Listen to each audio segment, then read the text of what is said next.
এদিকে আন, এই যে পড়ে গেল, এই যে আসেন। আমি সকালে স্কুলে যাই, যে 3টার সময় কামে যাই, আয়া ওই আমরা মাছ ছিলে আমার আম্মা ধারে দেই, আম্মা পিস করিয়া বেড়ানো টেহা দেয়, এই আমরা ইনকাম চলে।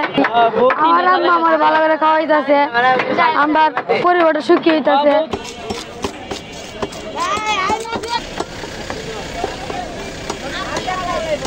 এদিকে আন, এই যে পড়ে গেল, এই যে আসেন। হাত তো কাটা যায়, হাত না কাটা গেলে কি মাছ কাটা শেখা যায় ভাই? হাত তো কাটা যায়।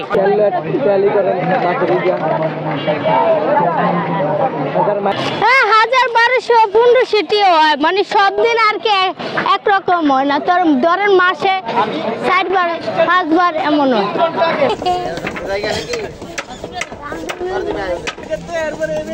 মানুষ আমার কাছ থেকে প্রক্রিয়াজাত করে ওরা কিছু করলে এটাতে আমরা তো ফেলেই দেই, ওরা যদি কিছু করে করুক অসুবিধা তো নাই, তাদের পরিবারটাও চলুক, তারা ভালোভাবে চলুক। চুরি তো আর করতেছে না, আমরা তো শান্তিতে থাকতেছি।